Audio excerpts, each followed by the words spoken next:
त्याचा आपण प्रक्षेपण करण्यासाठी देखील इथे आलात.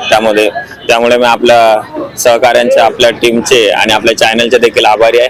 राहिला प्रश्न आजच्या मॅचचा, तर विभागात अशा भरपूर टुर्नामेंट आता चालू होतोय. कारण की विषय असा आहे की यंग पिढी कुठेतरी खेळापासून माघार घेत आहे.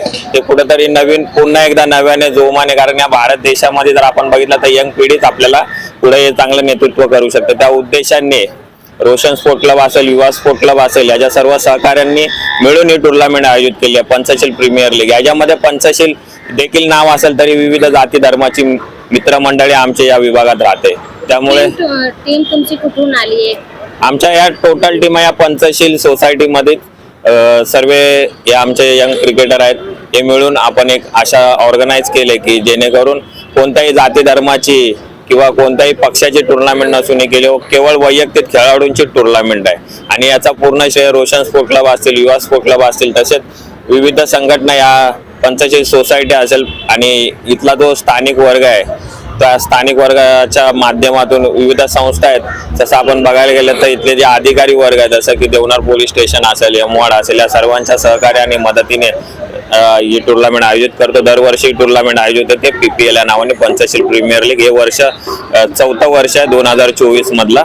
याच्या पुढे देखील ही टुर्नामेंट अशीच चालू राहील. आणि आपण आलात, आपल्या सर्वांचा मी आभारी आहे. असंच सहकार्य आपण पंचशील प्रीमियर लीगला देखील करत आहे. युवकांना क्रिकेट खेळणं किंवा स्पोर्ट मध्ये जाणं खूप गरजेचं आहे. पुन्हा आजकाल क्रिकेट मध्ये किंवा कुठलाही खेळ मध्ये रस घेत नाही, फक्त मोबाईल बघत असतात. त्या युवकांना तुम्ही काय आवाहन करणार? विषय तर असाच आहे की युवकांसाठी एवढंच सांगतो की प्रयत्न आपले चांगलेच राहिले पाहिजे, जेणेकरून आपल्या घरात असतील, आपली आई असेल, वडील असेल किंवा भाऊ असेल, यांना कोणत्याही प्रकारचा इजा झाली नाही पाहिजे. कारण विभागात जेव्हा आपण एक राहतो, एक भारताचा नागरिक म्हणून राहतो, त्याच्या पहिला आपण आपल्या घराची जबाबदारी आपण लक्षात घेतली पाहिजे. कारण आजकाल बघताय की भरपूर ठिकाणी नशा झाले, काही ड्रग्ज झाले, घेण्याचे प्रमाण कुठेतरी वाढत आहे आणि ते युवकांमध्येच भरपूर प्रमाणात झाले. कारण आपल्या पहिल्या जी आपली पिढी होती ती 60-70 वर्ष गाठत होती. आजचा तरुण 30-32 वर्षातच नशे आहारी जातोय.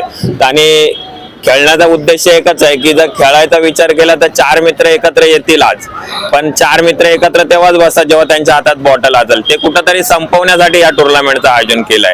कारण स्टंप बॅट हातात असेल ना तर नशा मुक्ती होऊ शकते. विविध गेम मध्ये जर आपण बघितलात ना की नशेपासून काय काय पोरं आहेत ना सुधरत गेले. ज्याप्रमाणे आपण अमिताभ बच्चनचा पिक्चर बघितला असेल फुटबॉल, तो एका स्लम एरिया मध्ये जाऊन आणि ती रिअल स्टोरीवर तो पिक्चर आधारित आहे. त्याच उद्देशाने हे पोरांनी देखील टुर्नामेंट आयोजित केलंय. मोठ्या प्रमाणावर नशाचं विक्री केल्या जाते. कुठेतरी तुम्ही यंग स्टार आहे आणि जे तमाम युवक आहेत, तुम्ही काय आवाहन करणार आहे की नशेपासून लांब राहावं? विभागात आता जर बघितलं गेलं तर गोवंडी एरियाचं नाव खूपच म्हणजे खराब झालेलं होतं नशेमध्ये. पण कुठेतरी या स्थानिक MLA पासून ते सर्वांनी आता हातभार लावलेला, पोलीस प्रशासन असेल, याच गोष्टीवरती काम करत आहे की से नो टू ड्रग्ज. कारण आपल्याला ड्रग्जचं प्रमाण करायचं नाही. यंग पोरांना मी एवढंच सांगाल की तुम्ही ड्रग्स बद्दल जाऊ नका. खेळण्यामध्ये तुम्हाला कोणतं चांगलं काम करायचं तर आमचा सर्वांचा हात तुमच्या सोबत आहे. जसं की न्यूज 15 देखील तुमच्या माहितीसाठी सांगतो की ते देखील तुमच्या सोबत आहेत, जेणेकरून नशा होणार नाही आणि विभागाला त्याची पुढची येणारी पिढी ती खराब न करता चांगली सुदृढ नागरिक या देशाला आपण घडवायच्यात. एवढंच मी सांगू शकतो की काही टेन्शन असेल, काही विचार असतील तुमचे, जेणेकरून आपण बोलतो की नाक्यावरती पोरं जे असतात ती फक्त फालतू असतात, तर फालतू नसतात. कारण नाक्यावरचीच पोरं पहिला मदतीला येतात एखाद्याच्या, पण नाक्यावरतूनच आपण समजू शकतो की कोणती पोरं चांगली आहेत, कोणती वाईट आहेत. सर्व नाकावर बसणारा पोराला आपल्या घरची परिस्थिती माहिती असते.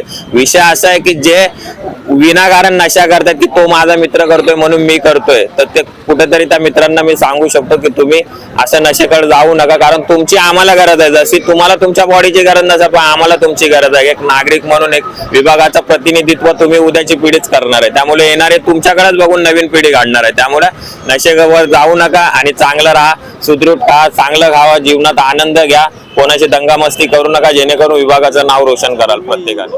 आपल्या पंचशील गृहनिर्माण संस्थेमध्ये काही युवकांनी मिळून हे राबवलं. रोजच्या आपल्या धकाधकीच्या जीवनामध्ये काहीतरी वेगळं असं करण्याचं त्यांचं हे होतं. आता रोजच्या जीवनामध्ये कामाला जातात, एवढा खेळायला वगैरे वेळ भेटत नाही, तरी पण या वेळात वेळ काढून या सगळ्यांनी हे सर्व ऑर्गनाईज केलं आणि खूप चांगला प्रतिसाद आहे. युवक पण आपले खूप चांगले खेळतात आणि याच्यामुळे एक प्रकारे समाजामध्ये संदेश जातो की एकत्र येऊन आपण सर्व काही गोष्टी करू शकतो आणि त्याच्याबरोबर आपण खेळू पण शकतो. सगळ्यांनी मोबाईलमध्ये अडकून आणि परत त्याच्यामध्ये राहून ते होत नाही. खेळलं पण पाहिजे, मैदानी खेळ खेळले पाहिजे, त्याच्यामुळे तुमच्या सदृढ राहू शकता आपण सर्व काही करू शकतो. कई सालों से ऐसे बच्चे लोग अपना अपना खेल का तारीफ करके आए हैं, तो ये मैच ऐसी है, इन लोगों का हमेशा चलना चाहिए और हम लोग को सहायता मिल गया तो और आगे बढ़ने का कोशिश हो जाएगी. बच्चे लोग नशा मुक्ति से होकर दूर होकर कुछ अच्छा खेल में अपना ध्यान देंगे ताकि उन लोग का व्यायाम हो जाएगा एक तरफ का और अपना ताकत भी उन लोग आजमा सकते हैं. इसमें कोई बोले तो दुश्मनी और या तो कोई पुरानी दुश्मनी ऐसा कुछ ये सवाल ही नहीं है. सब लोग एकत्र है, सभी जातिवादी लोग, हम लोग एक समझ के भाई बहन समझ हम लोग अपना जीवन बिता रहे हैं और ये खेल खिलाड़ी में हम लोग बताते जा रहे हैं और ताकि इन लोग को आने वाला जनरेशन में अच्छा पड़े, ताकि उन लोग को अपना एरिया के हिसाब से भाई हम लोग एक सहायता बन के रहेंगे और अच्छा नाम कमा के लेंगे.